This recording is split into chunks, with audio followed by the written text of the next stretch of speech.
It's part 2 of our Everton trilogy. I'm Jack Lacey, and this is the G.O.A.T podcast.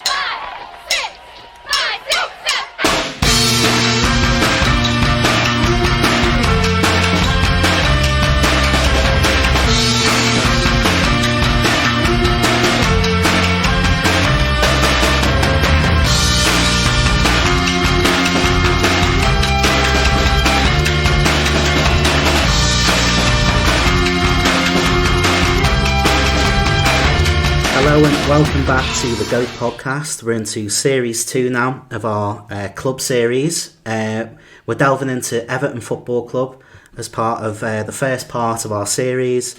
And in the last episode, you may have listened, we had on Dave Prentice to talk about his beloved Everton. We've got a fantastic guest on today to join us as well, Mr. Gavin Buckland.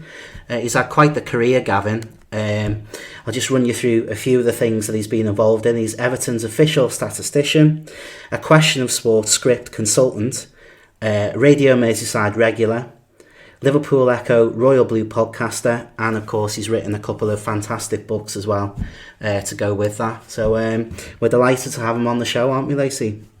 Oh yeah, brilliant. Good to be back, Tom, as we continue our dive through Everton's history. And yeah, I was saying, like first Dave, and now Gavin. We've got on the big names from the Everton world. So yeah, no, it's going to be a good episode, I think. And I think even as you admitted on the last one, despite being a Liverpool fan yourself, it's a fascinating club to pick through the history. So yeah, looking forward to it. Yeah, and welcome to the show, Gavin. Thank you for asking me. It's a pleasure to be on. I look forward to it. Yeah, I mean, we're fascinated to have you on, really, because I know through growing up in Liverpool, you had a couple of books out over the years, and particularly one that I like reading was Money Can't Buy Us Love, about the 60s and sort of Everton's place in that. And I think it's a fascinating read, really, because it sort of delves into those years as sort of the Mersey millionaires and that sort of thing. So it must be a real privilege for you as a writer to be able to cover your favourite team. Oh, absolutely. I first started doing stuff in the programme about 20 years ago. So I had like no sort of stats page. And I remember somebody saying then that, if you're a fan, apart from playing for the club, the next best is probably contributing to the programme or writing about the club, and that's pretty much very much true, I think. 99% of people are, not good enough to play after they so I include me in that, by the way. So the next thing to be associated with the club is to write about them, isn't it, or contribute in some way, and on that basis I'm very, very privileged to have my name associated with Everton and all the stuff, all the writing, but virtually all Everton, and it's just wonderful to be able to contribute, and it's always great when people go on Twitter and stuff like that and I've read your book, thought it was excellent, you feel as if you're making a difference then, very, very lucky, very, very lucky and very privileged. I mean, it's a particularly historic club, isn't it, Lacey, and particularly within the Merseyside area, for the fans of the club. You look at the stadium and the history throughout, the 60s and particularly the 80s as well, and that great sort of run that they had in both areas. So I think it's going to be fascinating for us to get down to today. Yeah, I think that's the thing, isn't it? You've got a few different eras of really like sustained success, and you've got players. I think, as we found out on our first episode, it's players from every era really that have a genuine claim to being considered the greatest player in the club's history.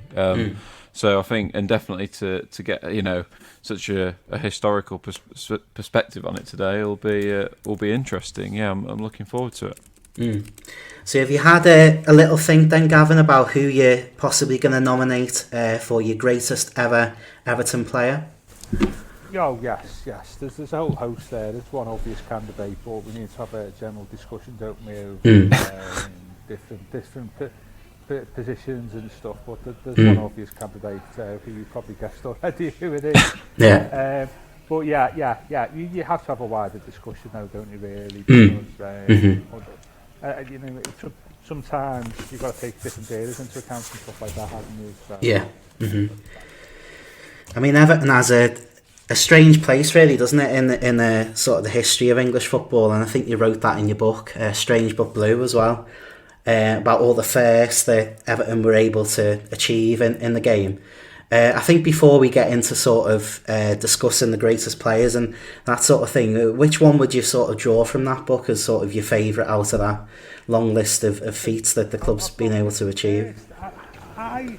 It's a good one, good question that. I just think being part of the original 12 that started in the Football League and then being the biggest club then with the biggest ground and is probably the main thing. Yeah. I mean, I must point out here, which is a common misconception.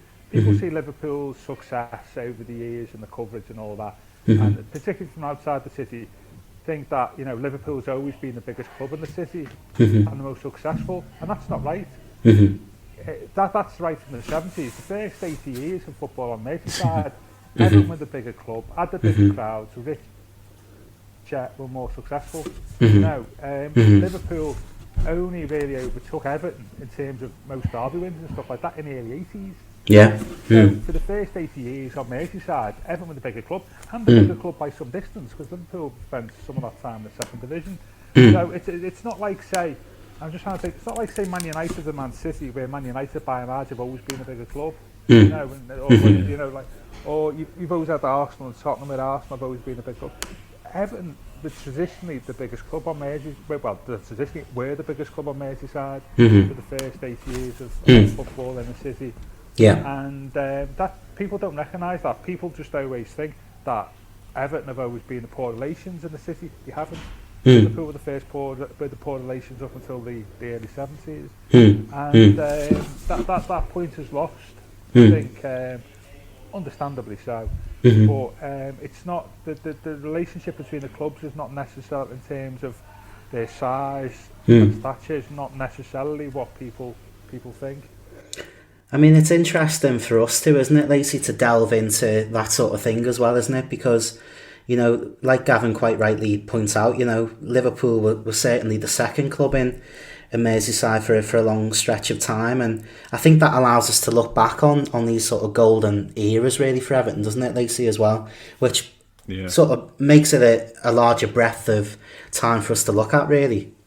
Yeah, and like even the as Gavin said, like even 70s onwards, when it perhaps started to turn a bit, even for half of Liverpool's most successful period, the nearest and closest challengers were Everton, you'd say. So yeah, it's but I think to get the different eras and not just solely, I think that's what we found in first episode, and hopefully we'll do it again today, is not just looking at the golden years, but the sort of an overall a historical overview of the club, which I mean, it's a fascinating club to dive into. Yeah, absolutely. So, without further ado, Gavin, we're going to ask you the big question of the day, aren't we, Lacey? And I think we do know the answer's possibly going to be, but I think there is a really interesting discussion around it, which I'm sure you're going to delve into. But who is the greatest Everton player of all time, would you say? The greatest Everton player is Dixie Dean. His record, speaks for itself. 383 goals for the club, 433 appearances, 60 goals in a league season in 1927-28, which I'm pretty confident. That's it. I mean, what people forget about Dixie is that he's got the highest, and the next highest is 49. By Pongo Waring, who played for Aston Villa in 1930. Who was called Pongo for the reason you suspect. Pongo Waring, like Dixie, started at Tranmere. In fact, they both missed each other by about a year. Nice, yeah. But what people forget, Dixie's also is third on the list with 45 in 1931-32. So Dixie wasn't a one-season wonder.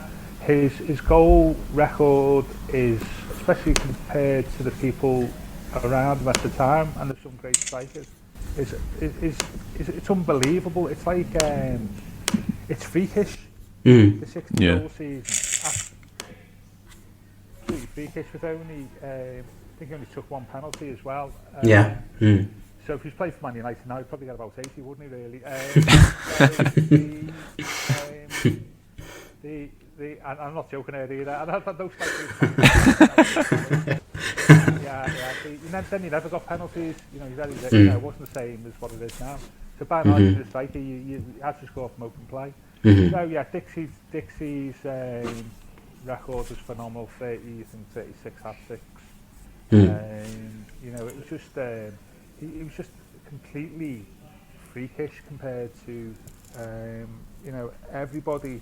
He's probably been since. I mean, in the post-war age, probably only Jimmy Greaves. Jimmy Greaves scored more top-flight goals than Dixie. Yeah. But as a goal scorer, and Dixie was a traditional number. As goal scorers, he was different players. Jimmy Greaves was a fox in the box, that, you know, great finisher. Where Dixie was the powerful traditional English centre forward, you know, which is what most were like in the 20s and 30s. He got kicked around. He had one or two little injuries. He had the bad motorbike accident. But I hate that phrase. He bought into Everton. He set the standards, and he is he is undoubtedly and probably undoubtedly and probably for the rest of, as long as Everton exists, the greatest Evertonian player of all time. You could argue a case to say, but the greatest Evertonian of all time is Howard Kendall. Howard was a great player in himself, and then Howard was a great manager. So it's whether that trumps Dixie's playing record. And those two things, you know. So greatest Evertonian or greatest Everton player could be two different answers, you know. Which that's someone. Yeah. So Dixie's there, but I mean, it's a strange thing, and I do talk about it. Everton for a big club, and as I say, rich in the 60s. Well, always been a rich club, really. Very few world-class players. Very, very few world-class players. I don't know why, but you know, if you think of, say, the world-class players or real famous players who played, say, for Spurs down the years, or Arsenal, not just in the Premier League era before that, but before that. But Everton's been, strange enough, relatively untouched by world-class talent, and it's not necessarily because we've not been able to afford it. When we could afford it, we didn't buy much. But I think the two after Dixie, the two most obvious ones, and you can put them either way, is well, you'd always go for, when I say modern era, I'd always put Neville Southall as second. Neville, for the simple reason that, you know, Neville's one of the few players to be the best in his position in the world. He was undoubtedly in the 1980s. That's beyond doubt. Late 80s, maybe even up to 90. He's the best player I've seen play for them, and third would be Alan Ball. But then, you know, Alan Ball, World Cup winner, played his best football of his career for Everton, won the title in 1970. We saw the best years of his career at Goodison, 20 goals in the season from midfield. So they'd be the top three I'd have. But then you get into, once you get beyond that, I mean, you're talking about great players, like Tommy Lawton played. He replaced Dean, and some people would say that Tommy Lawton is the greatest English centre forward of all time. He missed a large part of his career due to the Second World War. And then Everton have always had these great traditional number nines going back to, well, you know, if you could even bring Lukaku into that, I suppose. But, you know, Lukaku, Graham Shaw, Bob Latchford, Joe Royal, Roy Vernon, as I say, Tommy Lawton, Dixie Dean, and people in the Edwardian era that was great centre forwards. That's how, like Man United is the, you know, the I think the number 7 shirt. I think at United isn't the best and all that, and Liverpool maybe the 7, but Everton's always been a number 9. Number 9, yeah. The key, you know, the symbolic numbered shirt. And then once I always think there's clear, in my eye, there's clear water then between them three. Brian Bowman was a great centre, but he was a very, very good player, but not a great player, but he gave great service over a number of years. You know, great kicker for us. You know, we obviously got people from the mid-80s team. You know, Kevin Sheedy had a brilliant left foot. It was absolutely unbelievable. Definitely. Peter Reid, you know, helped things turn around. Was a great player. Kevin Ratcliffe was probably underrated. Great skipper for us. Great centre half. You know, Gary Stevens, great in the right back. But those players, they're all very, very good players, but they're not real class talents. I mean, I'd suspect. I think Kevin in the mid '80s, Kevin Ratcliffe in the mid '80s, probably will probably get near real class. Maybe Kevin Sheedy as well. But we've even in the 70s when we won the title, we've always had very good players. You know, the championship teams have had groups of very good players rather than 2 or 3 genuinely great ones. You know, so it was a bit a strange phenomenon with Everton. You know, it's funny because what thoughts like to me, you know, when Spurs finished at White Hart Lane, I think about 2017 was it? Yeah. They did suddenly where great players came on the pitch. Yeah. I was watching it thinking, these are all household names. With all due respect for Spurs. Yeah. You know, for most of my lifetime, they've never won anything. Real cup winners. Yeah. You know what I mean? Yeah. I think that's a good point. Absolutely great real class players, undoubtedly. You know, of that ilk. But they've hardly ever won anything. Like I said, never won in the league. Yeah. But if Everton did that, I don't know if you were neutral watching, you think, never heard of it. I think that's a very good point. That it's how you know. I think Arsenal could produce a lot of work. You know, it's just funny as a club. It's you know, nothing but the best. Yet change its best team. It's usually with a group of very good players working together as a team. You know, the sum's been greater than the parts. You know, and so when it comes to great of all time, you know, you could talk about it for Everton, but actually most people would say, oh, they're the Alan Ball, they're the Never Salvatore, they're the Richie. And then beyond that, people say, you'd have to be a certain age. You know, so, so they'd be the top 3.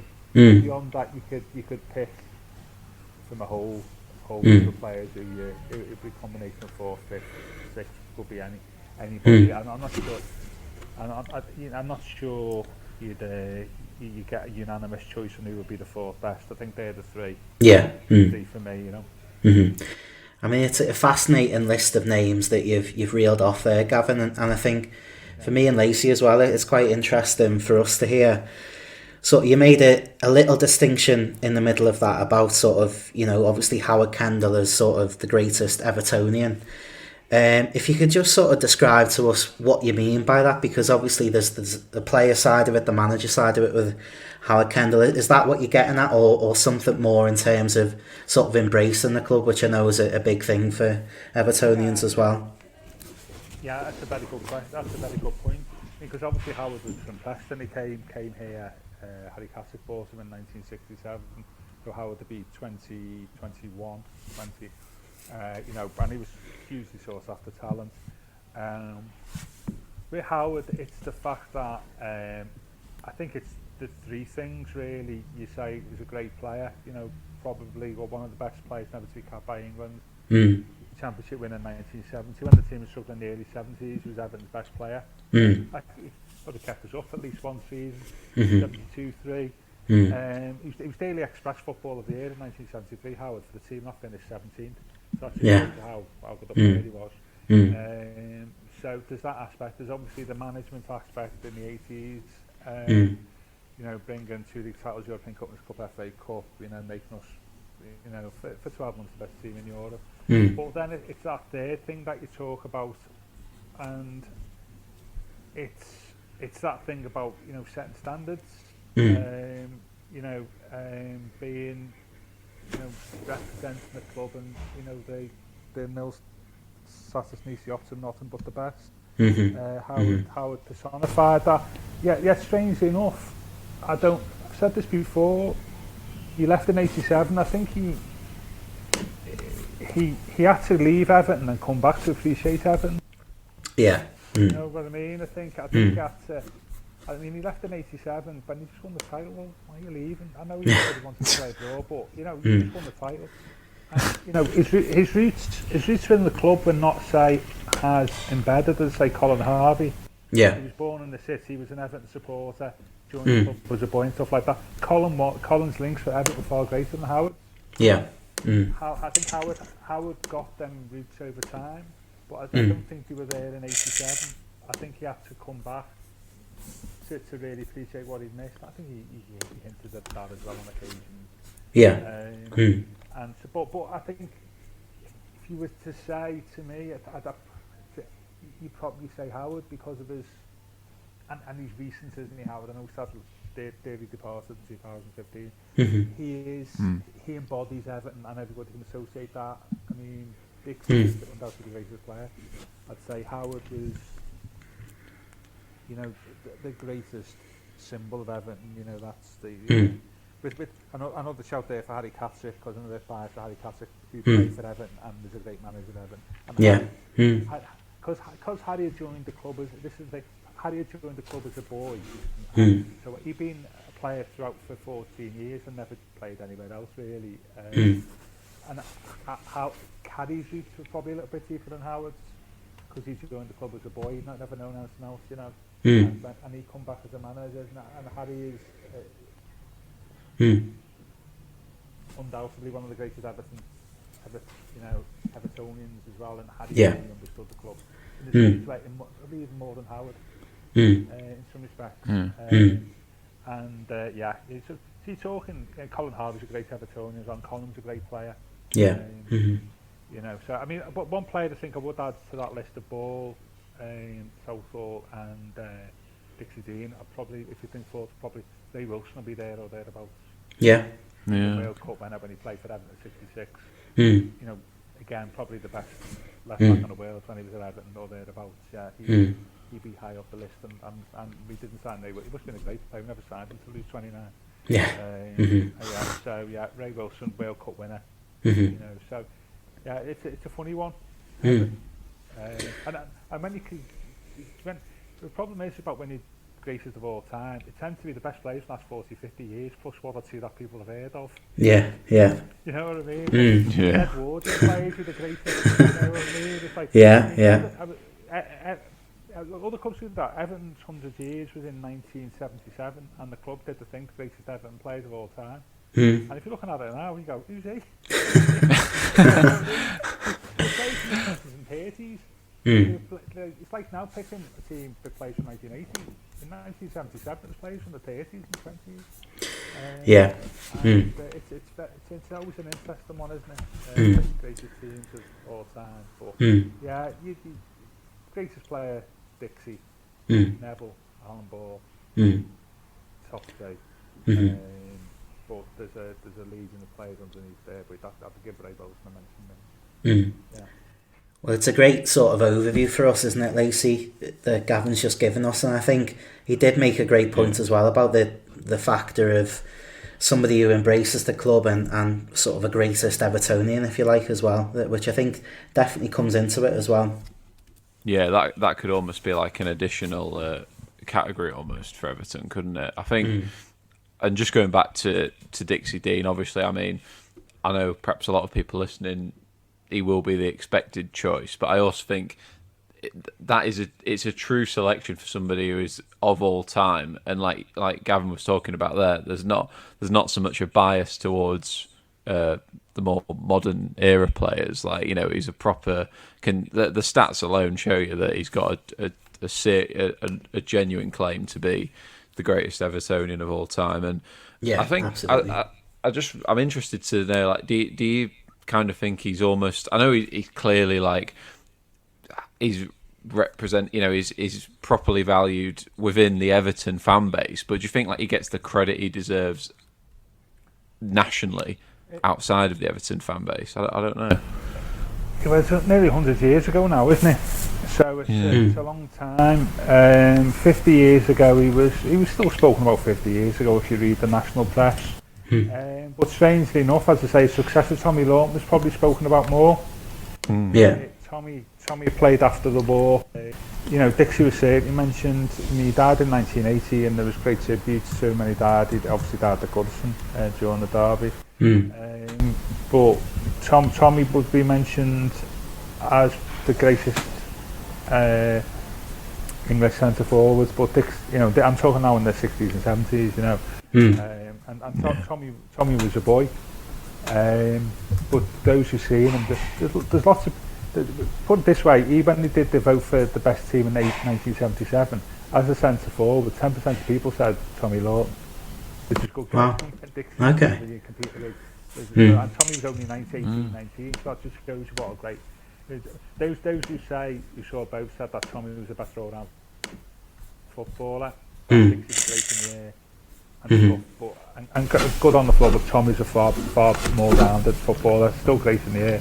And I think Ted Drake, who was the third great English centre forward of the interwar years, he played for Arsenal. Ted Drake. I remember seeing that there's an interview with him I was reading, and somebody asked him, it was Phil Lacko, said who was better, Dixie Dean or Tommy Lawton. He said I couldn't split them from ability. We're both equally good. There's a difference. Dixie wants them a bit more.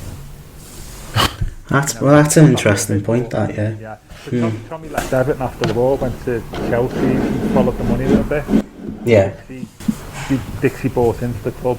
You know, Tommy had obviously lost. The one might have been different, but Tommy, if you were picking your all-time Everton team, I mean, I've done that with Dave Prentice, who's just done on the preceding show on radio when you Tommy Lawton and Dixie Dean all day long as a centre forward partnership, and we've had great centre forwards like Graham Sharp, Bob Latchford, you haven't mentioned, from the 70s. But yeah, they were.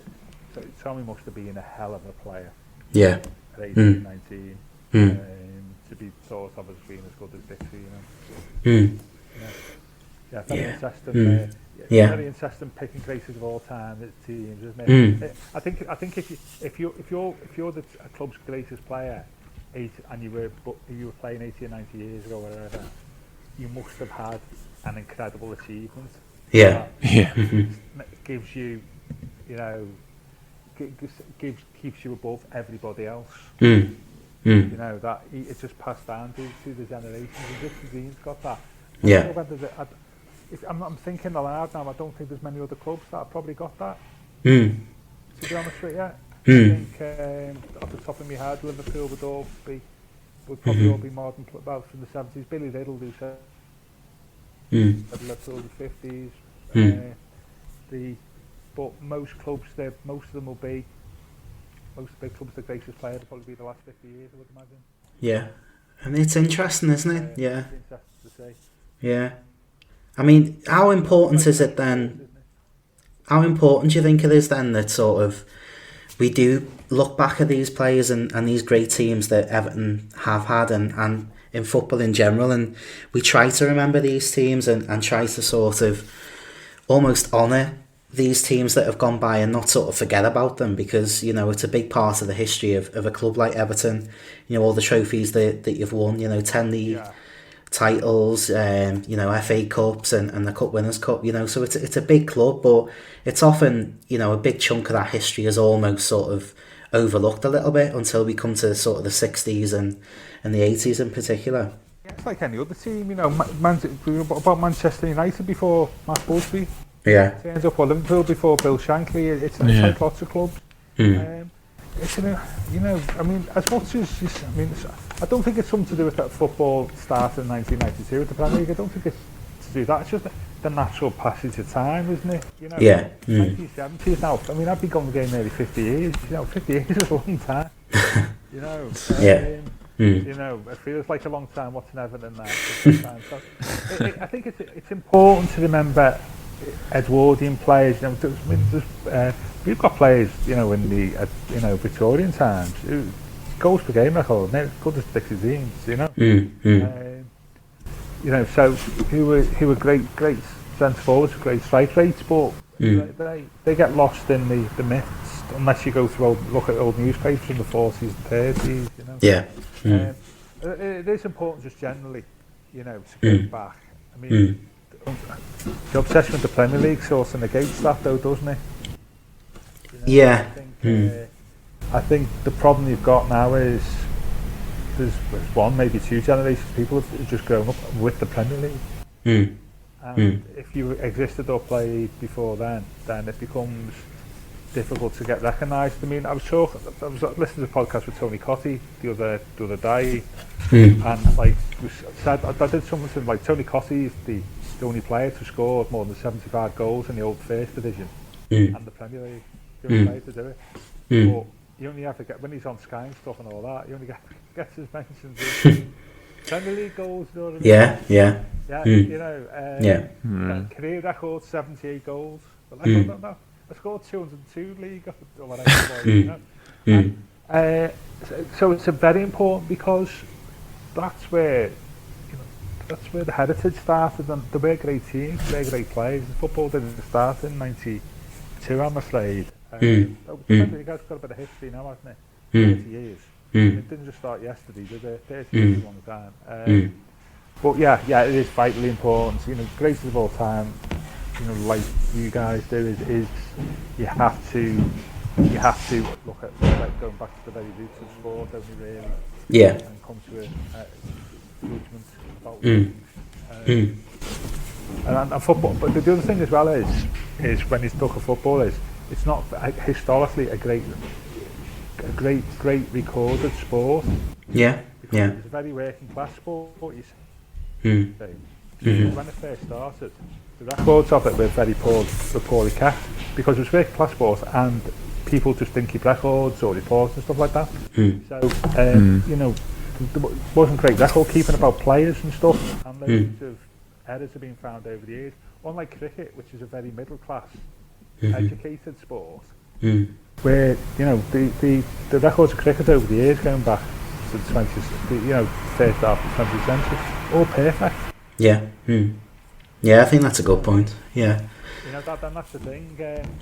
Boxing's records over the years have always been perfectly recorded. Football's hasn't, which considers the big sport is incredible, really. That it's taken really the internet age for it to be brought together. There's no record books. There's no record books published, no literature about the game and stuff like that. So consequently, you know, cricket always had this great heritage. You could establish great players going back to Victorian times because it was all documented in books and reports and records and stuff. Couldn't have that in football.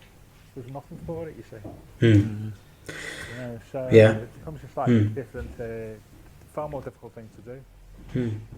I think that's a fascinating point, isn't it, Lacey, that we've never really looked into before. And I think that, you're right, that I think that even aspects like that we've maybe overlooked. And I think that, that there probably are players who've been lost to kind of the ides of time. And if they're not sort of passed down through the generations by word of mouth, which I think, the likes of Dixie were, I think originally, before we look back at records and particularly the internet age now where, it's right in front of us that we can see statistically, he's potentially the best ever striker that we've ever had in English football. So I think in that sense that there's no denying it, from that regard. But I think, like you say, the lack of record keeping probably, there must be a few players who've kind of been lost to that really.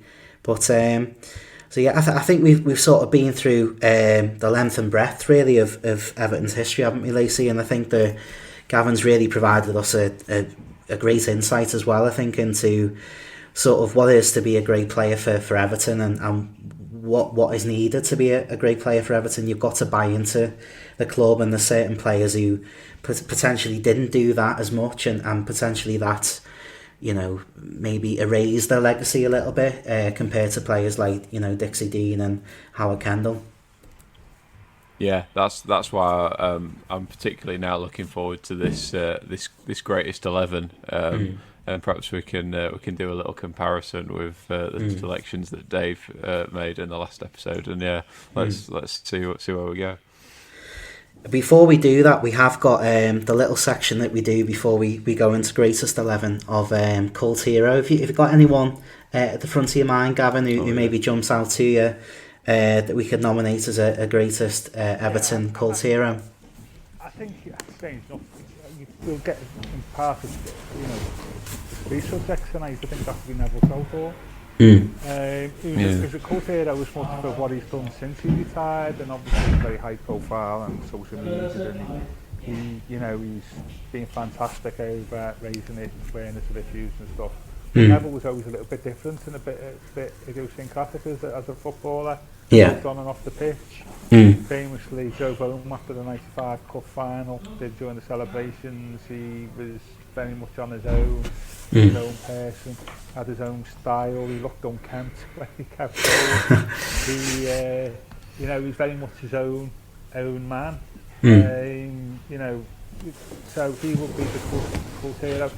In the Premier League era, in the last, say, 20 years, people say Duncan Ferguson will be cult hero because he's part of the cult of Everton, as it were.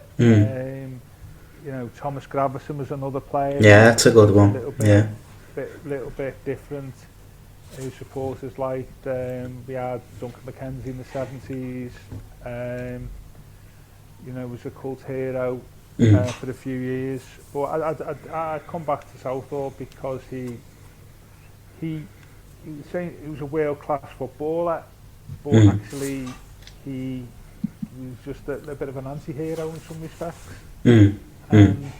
I always think that's a bit of a prerequisite to be a cult hero, isn't it? To be a bit of an anti-hero at the same time. Yeah. I don't think there's many cult heroes in the team, are they? They're just heroes then, aren't they? So yeah, I'd go with Southall, but in the modern era, shout out for Thomas Gravesen, Ferguson. Yeah. He wouldn't be my cult hero, to be fair. I've never bought into the cult of Duncan. Right. And for the simple reason, I can't understand how you would do that for somebody only starting up as 16 Premier League games a season for you. Yeah, that's interesting. He did miss on that. But that's probably an age thing. I mean, so they'd be the type of cult heroes that you'd be looking at. I think you've just got to be a little bit different. Haven't you? To be in there. I think Neville's certainly that, isn't he? And I think, off the field as well, particularly nowadays, I think people more so known for that. And I think that it's a shame in a way that, you look back on the clips of him as a keeper, particularly sort of mid to late 80s, early 90s. Like you say, he was a world-class keeper, wasn't he? There's no doubt about that. And, quite a unique character off the pitch as well that I think has come to the fore now through his presence on social media, but certainly, somebody who possibly, again, in the pantheon of great British players, maybe gets overlooked a bit, Lacey. Yeah, I think definitely, because possibly because of the fact that he's like almost it's hard to describe him. You wouldn't say he's just a cult figure because of how his ability, like we said earlier, best goalkeeper in the world at that time, without a shadow of a doubt. So it's a different one, but I think he's that sometimes that overlooks a player's ability if they're remembered more for like their relationship with the fans, I feel, or their off-field, charisma, personality. That's which he's obviously got, but I think that's a great selection, and absolutely. I'm glad that he also got a mention as being close towards the greatest player, because I think in these debates we've done a few of them now, haven't we, Tom? And so often defenders and goalkeepers have been overlooked in the football episodes that we've done. So that's it's good to see. But no, that's a great selection. Yeah, and I think you've tied everything together there, Gav, and I think that that brings us really nicely then. I think we know who your goalkeeper's going to be, but the rest, and I think possibly the striker as well. But without further ado, your best 11. I'll just mention a few players in passing who are worth mentioning, like maybe you can associate with. So obviously Neville in goal. Shout out to Gordon West, who's goalkeeper in the 60s. Right back, we've had several right backs. In England's famous World Cup game against Brazil in 1970, one Everton right back replaced another. Keith Newton and Tommy Valley were both played in that game. Both Everton right backs, both played right back for England. Alex Parker in the early 60s, but both go with Gary Stevens. Powerful. He'd be ideal in the modern day. You could imagine him playing for Manchester City or the team of that ilk. be really, really suited to the modern game. Right back, going from the right hand side. Centre halves, I've already mentioned Kevin Ratcliffe, who would also be the captain, I would imagine. Yeah, I think that's a good pick. Yeah. Other centre halves to mention: Dave Watson, brilliant centre half for Everton. Brian LeBeau, brilliant centre half. Club skipper when he won the title of '66, 70 league champions, played for England in 70 World Cup. But somebody maybe not aware of, somebody called T.D. Jones, who played for Everton in the 40s, 30s and 40s, who was known as the Prince of Centre Halves.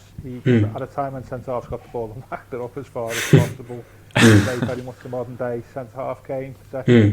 You know, good on the ball, saw the big picture, passed it well, way ahead of his time, and he's regarded as being, you know, I did the book with John Keith, author and broadcaster, about Merseyside football for the Capital Culture in 2008, and we had to pick an all-time Merseyside 11, and T.D. Jones got in there. That's interesting, yeah. Best centre half, yeah. Callum Hanson, as not a bad pal. So T.D. Jones, left back for Everton. Well, Leighton Baines would be up there, wouldn't he? He's, you know, he's been excellent for Everton. The fullbacks are so different to choose because the role of the fullback has changed so much, I think, over the years compared to other positions. Years ago, you just had to defend and get up the pitch a little bit. Now you've got to get up the pitch a little bit and defend it sometimes. It's so comparing fullbacks is very difficult. Compared even to 20, 25 years ago. You have to be like more of a forward now than a defender. It's difficult. Leighton Baines superb for Everton. Not so sure for his defending. Maybe that let him down. I mean, people compare him to Ashley Cole and say, oh, he's better left back than Ashley Cole. Nowhere near. Ashley Cole was a fantastic player. Yeah, he was. Yeah. He's the best left back I've seen. You know, probably for any country. You know, without weakness. And over big games played all the time, you know, for England. He's the standard. Which brings you back to Ray Wilson. Good enough to play at 31 in the World Cup winning team. So we would have to go with Ray Wilson. So in midfield, again, we had the Holy Trinity, great Colin Harvey, Howard, Alan Ball when we won the title at 70. You've got half Alan Ball in there. Mentioned as one of the three great Everton players.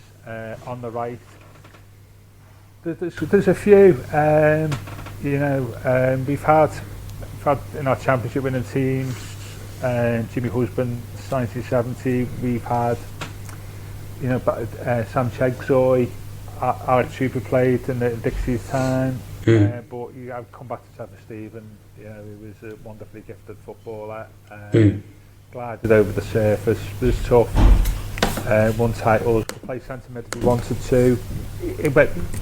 With Graham Sharp and Andy Gray at the club, he was regarded as being the best head of the ball at the club. Right. Gifted footballer, so he's Trevor. With Alan Ball in the centre, so I've gone a little bit off being there. You could have generally have Howard or Colin Harvey there. Paul Braithwaite, great centre midfielder. We've had. You know, going back to the 30s, we've had Joe Mercer, Cliff Britton, people like that. But we've got to have Peter Reid just for this influence. Peter Reid. Superb. Left wing. Left wing. Johnny Morrissey was a great for us in the 60s. He was one of the first new breed of wingers who, you know, wingers years ago, you know, in the 50s tended to be a little bit light and you could kick him. You know, with Johnny, he didn't take liberties, he kicked you. You know, and he was well known for being, even hard men in football, regarded as Johnny Morrissey as being he was a hard man, if there's such a phrase. Johnny Morrissey, but I come back to Kevin Sheedy. Kevin Sheedy. Gotta be, I always say with Kevin is, if any Everton player in history, and if it was possible to do this with the wonders of technology, could have 5 minutes of the greatest highlights of their career at Everton on one DVD, it would be the best by an absolute country mile. And that's not just because he was televised, because he could do anything. You know, he was obviously a fantastic free kick, but they were all varied. You know, we could chip them, we could curve them, we could bend them, we could blast them. You know, we've seen famously that twice taken free kick. Ipswich in 1995. You know, he puts one into the top left-hand corner, then puts the next one into the bottom right-hand corner. And then some of his assists are just outrageous. Some of his goals were outrageous, you know, absolutely brilliant player. He made such a big difference for us, Sheeds, and he'd be left-hand side. Up front, I've given this away, but, you know, I've mentioned great centre-forwards, Joe Royle, Bob Latchford, Graham Sharp, people going back to the Edwardian times. I think Fred Gary played for us in the late 19th century. He had 80-odd goal games, 80-odd goals, you know, scoring rate better than Dixie Dean's. But you come back to the two mentioned, Dixie is obviously in there about, but you had Tommy Lawton with them. Tommy Lawton, absolutely. Yeah, they're both the top two. When we did the all-time Merseyside 11 with Keith in 2008, I think the players who got in with Dixie, 11 players who got in with Dixie Dean, Alan Ball, T.D. Jones, Neville, Ray Wilson. I think there was 5 or 6 Everton players, 5 Liverpool players, something like that. So you're talking, you're talking, you know, some great players there, great players in Merseyside football history as well.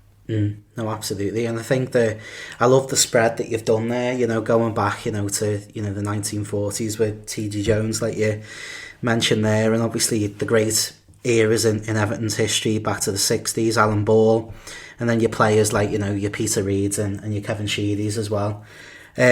Obviously your strike partnership as well, I think could be pretty fearsome, because I think we've mentioned before on the podcast just about that, and sort of I'd imagine that you could possibly pick, you know, the greatest, you know, strike partnership in the history of English football from Everton potentially.